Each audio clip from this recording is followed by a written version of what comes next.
Well, good morning, everybody. Happy Wednesday. It is good to be back with you. We are on day 3 of this week's devotion, and we are on day 2 of walking through Scripture and looking at some people who had moments of displaying just incredible faith.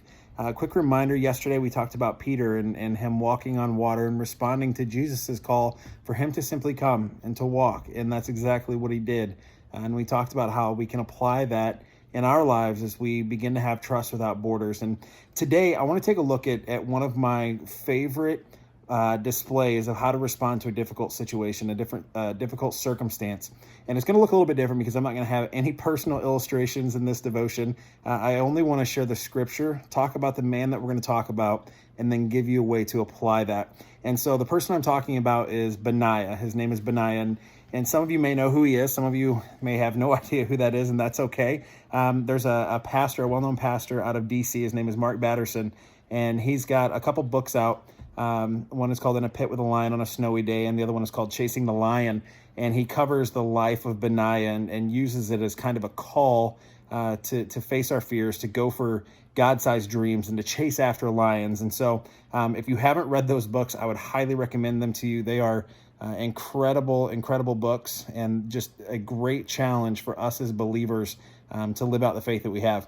And so we're going to jump right into it. So 2 Samuel chapter 23, verses 20 and through 23, here's what it says. There was also Benaiah, son of Jehoiada, a valiant warrior from Kabzeel. He did many heroic deeds, which included killing 2 champions of Moab. Another time, on a snowy day, he chased a lion down into a pit and killed it.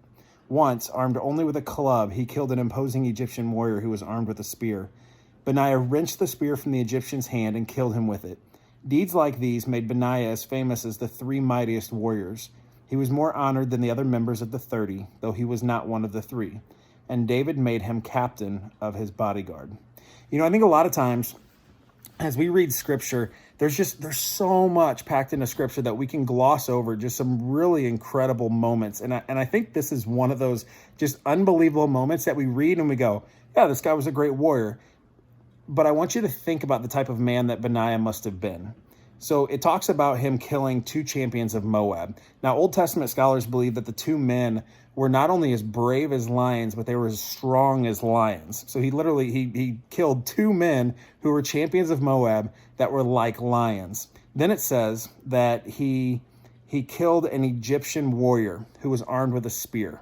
Now, I want you to think about this for a moment. Men in that day who carried spears knew exactly how to use them. They used a spear because they could keep people at a distance and they could inflict damage on them, whether they stuck them with it or they threw it, whatever the case may be. The scripture says that Benaiah wrenched the spear from the Egyptian's hand and killed him with it. That means he must have gotten close enough that he could take the spear from the man and then slay him with it. And then we come to the lion in a pit on a snowy day. And it talks about Benaiah just going after the lion and killing this lion in a pit on a snowy day. Now, I don't know about you, but the thought of, number 1, coming face to face with a lion, number 2, coming face to face with a lion in a pit, and then it being on a snowy day where I have no traction, I'm not ready for it, that sounds terrifying to me. And for Benaiah, he was a man among men. I mean, as I read about him, there's not a ton about him in scripture, but as we read this passage, you get the picture that he is a man among men. I think of Benaiah, and I think of him going into a pit with a lion on a snowy day. And I think of what that moment must have felt like as he came face to face with the lion. Maybe he's walking through the woods. He hears the rustling of the leaves and the crunch of the snow. And then he looks and he sees the eyes. And then he sees the body and the mane.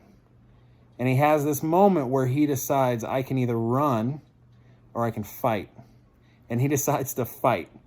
And it's just this incredible moment. And I think as we look at this season of life that we're in right now, it's a season that is really marked with fear, with uncertainty. We kind of have this opportunity to kind of sit in the fetal position.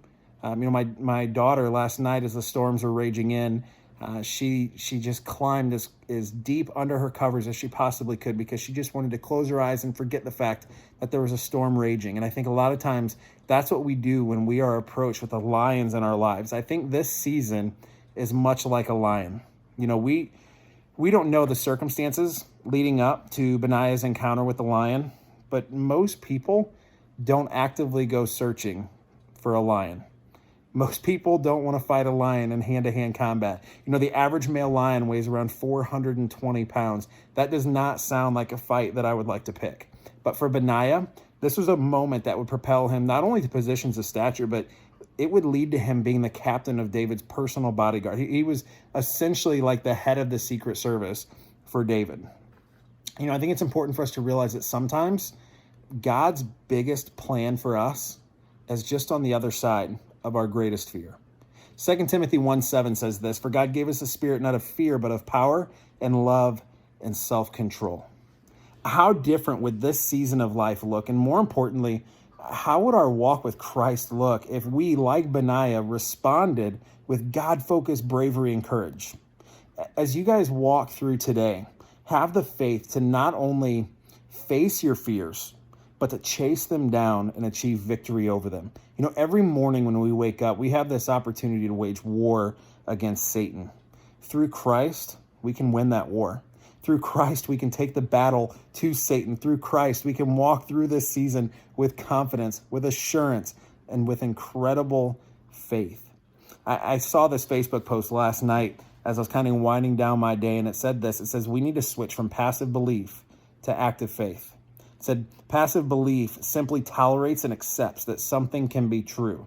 Basically saying, I believe that God could exist.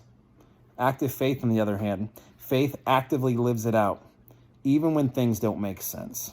For Benaiah, that meant going down into a pit on a snowy day to kill a lion. Pray today that God would reveal to you what that looks like for you.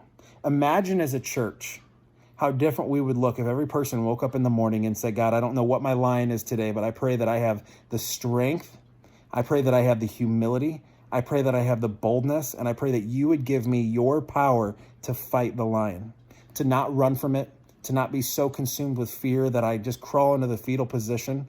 But God, allow me to, like Benaiah, to chase the lion down, go into whatever pit it calls me to come into, and slay the lion and come out of it stronger than I ever was before. Church, we have the opportunity to do that in this season. You may be sitting there with such uncertainty and such fear and such anxiety. Pray that God would remove it.